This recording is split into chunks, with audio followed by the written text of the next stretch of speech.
CMR family mall ఇప్పుడు మన కేపీహెచ్బీలో ఫిబ్రవరి 10వ తేదీన ప్రముఖ నటి శ్రీలీల గారిచే ఘన ప్రారంభం. 10 ఏళ్ల టీఆర్ఎస్ ప్రభుత్వంలో ఆర్టీసీ ఆస్తులను ధ్వంసం చేసి కుదేలు చేసి కబ్జాలు చేసి ఆర్టీసీ ఉద్యోగులు ఆత్మహత్య కారణమైన వీళ్ళు ఇవాళ ఆర్టీసీ గురించి మాట్లాడుతున్నారు. అదే కాకుండా పేదవాళ్ళు ఎక్కేది ఆర్టీసీ బస్సులు, అలాంటి బస్సుల రేట్లు పెంచి ఇవాళ ఆడవాళ్ళు బస్సులలో వస్తే తట్టుకోలేకపోతున్నారు. నేను ఒకటే సూటిగా అడుగుతున్నా, ఆర్టీసీ ఫ్రీ బస్ పెట్టొద్దా?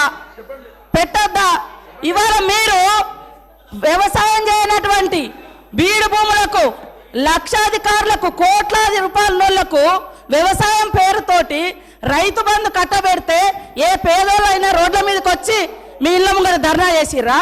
ఈరోజు ఆటోలను ముందు పెట్టి మీ అధికారం రావాలని ఎప్పుడు మీరు సెంటిమెంట్లను వాడుకొని ఒకరిని ముందు పెడతారు, ఆ తర్వాత మీరు వెనక నుంచి వస్తారు. ఇది మీ నైజం. గతంలో కూడా అగ్గిపుల్లలు దొరకక డ్రామాలు చేస్తే పాపం వేరే పిల్లలు ఆత్మహత్య చేసుకున్నారు. అంటే చేయకూడదు అంటారు. మరి మీరు లక్షల రూపాయలు కోట్ల రూపాయలు ప్రజల మీద అందరి మీద పన్నులేసి ఆ వచ్చిన ధనము రైతు బంధుల పేరుతోటి ఏ పేద మహిళకు ఏ పేదోళ్లకు రూపాయి దక్కలేదు. కానీ మీరు మాత్రము లక్షలు ఎత్తుకున్నప్పుడు ఏ పేదోళ్ళన్న రోడ్ల మీదకి వచ్చి మాకెందుకు ఇవ్వలేదని అడిగించేటట్టుగా మేము రెచ్చగొట్టినామా?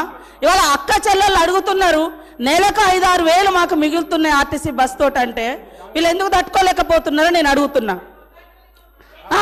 మరి ఎక్కడ ఏం దొరకనట్టుగా అదే మాట్లాడుతున్నారు. మొత్తం వీళ్ళు అన్ని తీసేయండి. కాబట్టి ఆర్టీసీ బస్సులలో మహిళలు ప్రయాణం చేస్తే మీకేం ప్రాబ్లం అది చెప్పండి.